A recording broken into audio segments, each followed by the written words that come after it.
আজকে আমার পিসিমণির মেয়ের বার্থডের ব্লগটা তোমাদের সাথে শেয়ার করব। হ্যালো এভরিওয়ান, কেমন আছো তোমরা সবাই?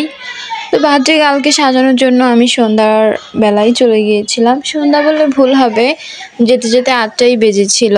যাওয়ার ইচ্ছে ছিল না, ভাবছিলাম যে হয়তো করবে না, বাট ফোন দিয়ে তার বলার পর তাড়াহুড়া করে রেডি হয়ে চলে গেলাম। সেই ভাইফোঁটার সময় যখন এসেছিলাম, পিসি আমাকে তখনই বলে দিয়েছিল যে আসবি, রেডি করবি স্বর্ণালীকে, তারপরে তোরা কেক টেক কাটবি, মানে আমরাই। তারপরে দেখেন আমি কত সেজেগুজে চলে আসছি। তারপরে সবাই আস্তে আস্তে রেডি হতে হতে 10টা বেজে গিয়েছে।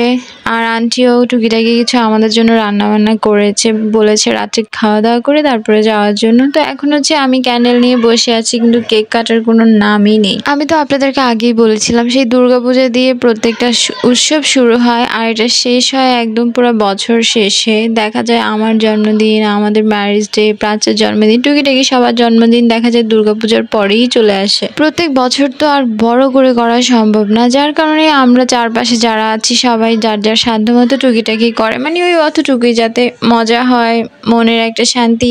এই তো কেকটা কিন্তু খুবই ইন্টারেস্টিং ছিল। কেকটা অনলাইন থেকে আনা হয়েছিল, তাই হচ্ছে কেকটা কাটতে পারেনি, চামচ দিয়ে সবাইকে খাওয়াচ্ছে। যেহেতু হচ্ছে অনলাইন থেকে আনা, একটা বক্সের মধ্যে করেছে। আর কেকটা কিন্তু অনেক টেস্টি ছিল, কোনো ক্রিম টাইপের অত মানে হেভি কিছু ছিল না। কেকটা দেখতে যতটা সুন্দর, খেতে কিন্তু তার থেকে অনেক বেশি টেস্ট ছিল। আমি তো ভেবেছিলাম যে যদি আমার বার্থডে করা হয় তাহলে আমি অনলাইন থেকেই আনবো। আর কেকটা অনেক টেস্টি ছিল। তারপরে স্বর্ণালী কেক টেক কাটার পরে, মানে কাটা তো আর হয়নি, তারপর আস্তে আস্তে সবাইকে এক এক করে খাইয়ে দিচ্ছিল। কিন্তু কেকটা এতই মজা, সবার এতটুকু পোষাচ্ছিল না, যার কারণে সবাই বলছিল যে তাড়াতাড়ি কেকটা সার্ভ করার জন্য। তো কি আর করার, বেচারি যেটা দায়িত্ব সেটা তো করতেই হবে। এক এক করে সবাইকে একটু একটু করে চামচ দিয়ে খাইয়ে দিচ্ছিল।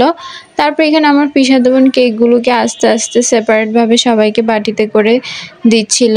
আর এখানে যে যার যার মতো পাচ্ছিল কেক আদায় করছিল, কারণ ওই যে কেকটা অনেক মজা ছিল। বার্থডেতে কিন্তু আয়োজন কম, বাট হচ্ছে নাচানাচি মজা অনেক কিছু হয়েছে। আমি নাচের কয়েকটা ভিডিও আপনাদের সাথে শেয়ার করেছি, আর কিছুগুলো কপিরাইটের কারণে শেয়ার করতে পারছিলাম না। তারপর আমি বার্থডে গার্লকে একটু কেক খাইয়ে দিলাম।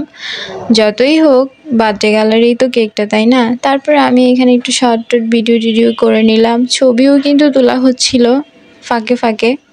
আর ছবি তা না তুললে তো নাই হবে, যেহেতু একটা অনুষ্ঠান বলে কথা, তাই না? আমরা কিন্তু যে যার যার মতো পাচ্ছি বার্থডে গার্লের সাথে সিঙ্গেল ডাবল মানে যে কোনো টাইপের ছবি হচ্ছে আমরা উঠিয়ে নিচ্ছিলাম। এই যে ফটো সেশন অলরেডি শুরু হয়ে গিয়েছে, দেখি তারপরে কার বার্থডে আসে। অ্যাকচুয়ালি মনে থাকে না, বার্থডে আসার 1-2 দিন আগেই হচ্ছে মনে পড়ে যে বার্থডে আসতেছে। আমার নিজের বার্থডের কথাই তো মনে নাই, বলতে পারবো না কোন মাসে কোন বছরে যে আসবে।